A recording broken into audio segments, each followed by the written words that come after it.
Hello दोस्तों, पीके ज्ञान YouTube channel में आपका स्वागत है। तो आज हम लोग बेसिक कॉन्सेप्ट क्लास 1 से लेकर 10 तक के बेसिक कॉन्सेप्ट को देखेंगे, जो कि पार्ट 1 के माध्यम से इसको आज कंप्लीट करेंगे।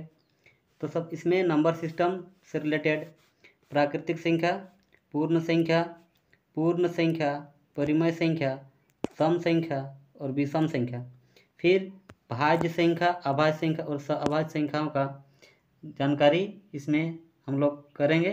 और प्राकृतिक संख्या क्या है, इसे हम लोग कैसे समझेंगे। तो आइए शुरू करते हैं प्राकृतिक संख्या से। तो शुरू करने से पहले हम सीखेंगे, सबसे पहले हम लोग जानेंगे कि अंक क्या है। तो मैं सबसे पहले एक पेज ले लेता हूँ, इसमें हम लोग देखेंगे कि अंक क्या है।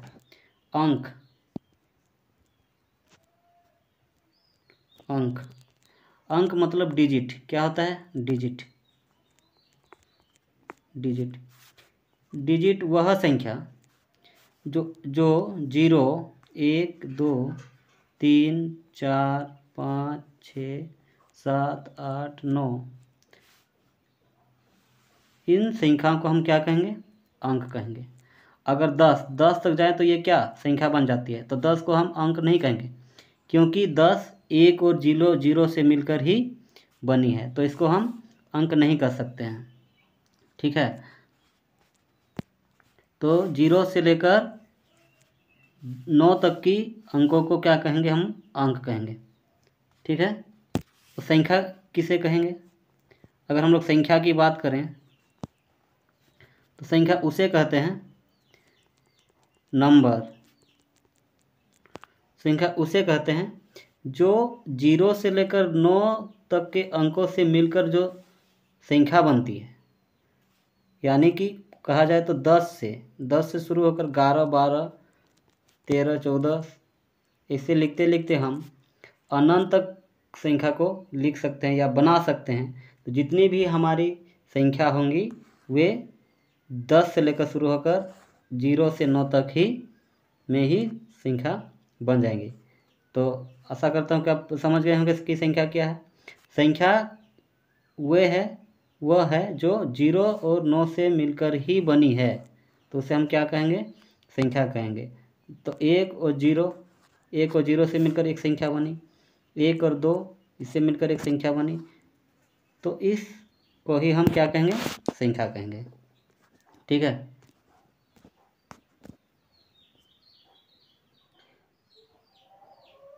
सबसे पहले सीखेंगे क्या? प्राकृतिक संख्या, नेचुरल नंबर। नेचुरल नंबर वैसी संख्या जो 1 से शुरू होती है, जो 1, 2, 3, 4, 5, 6, 7, 8 से शुरू होकर अनंत तक, इन्फिनिट तक अगर जाए तो वह संख्या प्राकृतिक संख्या कहलाती है। प्राकृतिक संख्या मतलब अनंत तक कहने का मतलब है कि कितनों भी संख्या, अरबों, करोड़ों, खरबों तक कितनी भी बड़ी संख्या बन जाए उसे हम क्या कहेंगे?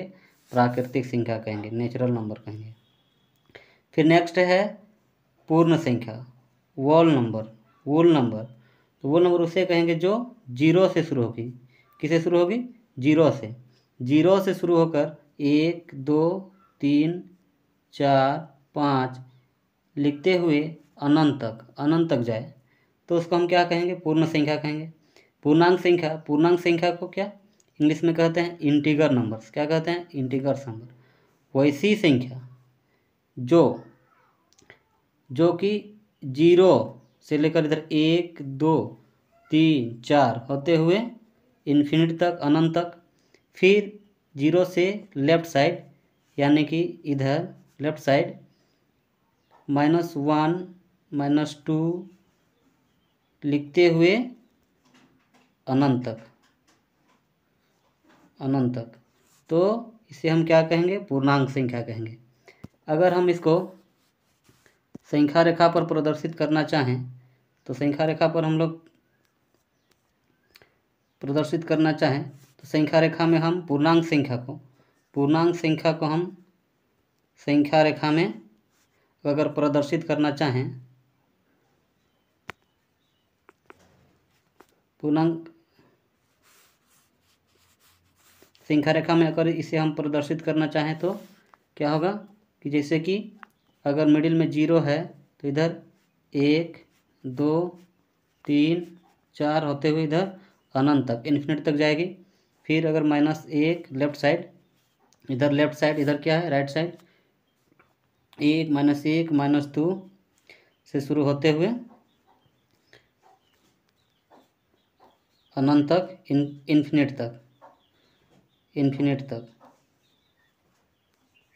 इन्फिनिट तक जाए। तो इस तरीके से अगर संख्या पद्धति रहे, माइनस ऋणात्मक में भी रहे और धनात्मक में भी रहे, तो इसे हम क्या कहेंगे? पूर्णांक संख्या कहेंगे। नेक्स्ट हम बात करें सम संख्या, इवन नंबर। वह संख्या जो 2 से पूर्णतः विभाजित हो, जो 2 से पूरा, कहने का मतलब कि 2 से पूरा भाग जाए। जैसे कि या जो संख्या जोड़ा में हो, तो जोड़ा में कहने का मतलब है जैसे 2 एक क्या है? सम संख्या है। 2 4 6 8 10 12, जो 2 से पूरा भाग जाए उसे हम क्या कहेंगे? सम संख्या कहेंगे। क्या कहेंगे? सम संख्या कहेंगे। अगर हम इसको उदाहरण से समझना चाहें तो जैसे कि 2 व्यक्ति हैं, राम और श्याम। अगर राम और श्याम 2 व्यक्ति हैं, अगर उनके पास 20 आम हैं, तो ये क्या, राम को कितना मिलेगा? 10 मिलेगा, और श्याम को भी कितना मिलेगा? 10 मिलेगा।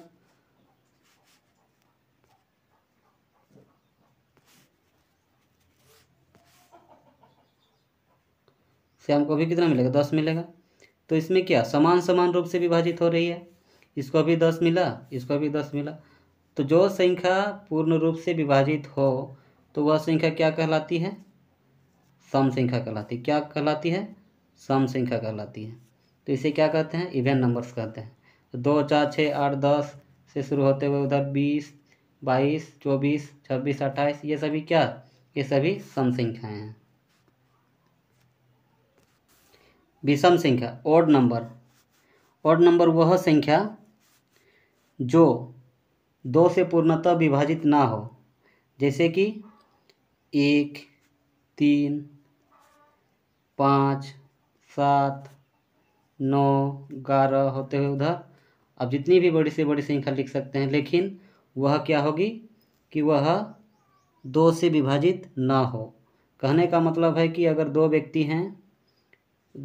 हैं तो अगर कोई भी चीज़ है, जैसे कि 15 आम है, तो क्या ये दोनों समान रूप से विभाजित कर पाएंगे? तो हम अगर इसे 2 से भाग दें तो क्या यह 2 से पूर्णतः विभाजित होगी? नहीं होगी, क्योंकि अगर 2 से हम इसे डिवाइड कर रहे हैं तो क्या होता है? 2 7 में 14, तो क्या शेषफल 1 बच रहा है, अतः यह पूर्ण रूप से विभाजित नहीं हो रही है। तो यह क्या संख्या है? तो यह जो 15 है, यह क्या संख्या है? 15 क्या है? 15 क्या है? 15 एक विषम संख्या है। क्या है? एक ऑड नंबर है।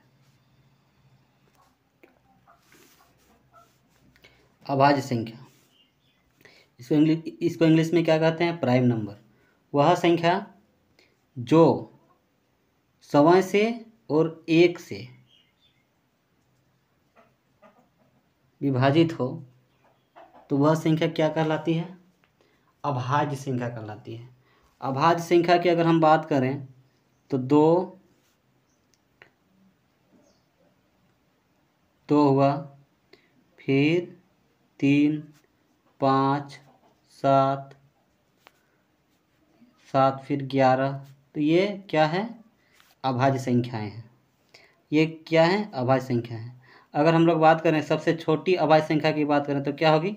2 होगा। सबसे छोटी अभाज्य संख्या 2 होगा। ठीक है। तो जो संख्याएं सवां से मतलब अपने ही संख्या से और 1 से विभाजित हो तो वह संख्या क्या कहलाती है? अभाज्य संख्या कहलाती है। क्या कहलाती है? अभाज्य संख्या कहलाती है। नेक्स्ट है सअभाज्य संख्या। सअभाज्य संख्या को प्राइम नंबर इसको इंग्लिश में कहते हैं, सअभाज्य संख्या को। तो वह संख्या, यह वह संख्या है जिसका HCF हाईएस्ट कॉमन फैक्टर मतलब मौसो, जिसका मौसो 1 हो, जिसका मौसो क्या हो 1 हो, तो वह संख्या सहअभाज्य संख्या कहलाती है। जैसे 2 और 3, क्या यह सहअभाज्य संख्या है? अगर 2 और 3 का मौसो क्या होगा? 2 और 3 का मौसो क्या होगा? 1 होगा। तो मतलब वैसी संख्या जिसका HCF 1 हो, वह संख्या सहअभाज्य संख्या कहलाती है। जैसे 2 3, 3 5, ठीक है, फिर 7 11, ये सभी क्या है? ये सभी सहअभाज्य संख्याएं हैं, कोप्राइम्स नंबर हैं। तो यह भी समझ में आ गया होगा आपको। नेक्स्ट है परिमेय संख्या, रेशनल नंबर। वह संख्या जिसको हम P/Q के रूप में या जिसको हम बट्टा के रूप में लिख सकें, उसे क्या कहेंगे? परिमेय संख्या, क्या? रेशनल नंबर कहते हैं, जिसको हम बट्टा के रूप में लिख सकें। जैसे कि 1/2, 3/4, 2/5, 1/2, इन सभी को हम क्या कहेंगे? परिमेय संख्या कहेंगे। जिस संख्या को हम P/Q के रूप में लिख सकते हैं उसे हम रेशनल नंबर यानी परिमेय संख्या कहेंगे। ठीक है। नेक्स्ट है अपरिमेय संख्या, इरेशनल नंबर। तो वह संख्या जो P/Q के रूप में ना हो, जो बट्टा के रूप में ना हो, जो क्या हो? P/Q के रूप में न हो, इसको हम P/Q के रूप में नहीं लिख सकते हैं, इसको P/Q के रूप में नहीं लिख सकते हैं, तो इसको हम क्या कहेंगे? नहीं लिख सकते, तो इसको हम क्या कहेंगे? अपरिमेय संख्या कहेंगे। क्या कहेंगे? अपरिमेय संख्या कहेंगे। तो क्या पाई एक परिमेय संख्या है? पाई एक परिमेय संख्या नहीं है, यह एक अपरिमेय संख्या है। फिर 0.222 का बार इसमें अगर लगा रहा है तो यह भी क्या होगा? यह भी एक अपरिमेय संख्या है, इसको हम P/Q के रूप में नहीं लिख सकते हैं, क्योंकि इसका निश्चित ये अशांत भाग है। यह शांत भाग मतलब पॉइंट के बाद 2 2 2 उधर अनंत तक आएगी, तो यह संख्या क्या है? एक अपरिमेय संख्या है। तो एक पाई भी एक अपरिमेय संख्या है। और कोई भी संख्या अगर रूट में रहे, तो यह भी क्या होगी? कोई भी संख्या अगर रूट में हो, फिर अगर कोई भी संख्या अगर रूट में हो, जैसे कि रूट में हो कोई भी संख्या, तो इसको हम भी इसे रूट में कोई भी संख्या रहे तो इसको हम क्या कहेंगे? अपरिमेय संख्या कहेंगे। तो आशा करता हूँ कि यह भी आपको समझ में आया होगा। तो आशा करता हूँ कि ये सभी जो है आपको समझ में आ गए होंगे। तो ऐसे ही और भी नेक्स्ट वीडियो में आपको बताएंगे और नंबर सिस्टम से रिलेटेड ही। तो ये पार्ट 1 को आप लोग देखें और पसंद आए तो इसे लाइक कमेंट करें और दोस्तों को भी शेयर करें, जो कि आपके दोस्त भी इसको सीखें। तो चलिए चलते हैं नेक्स्ट वीडियो पे। धन्यवाद।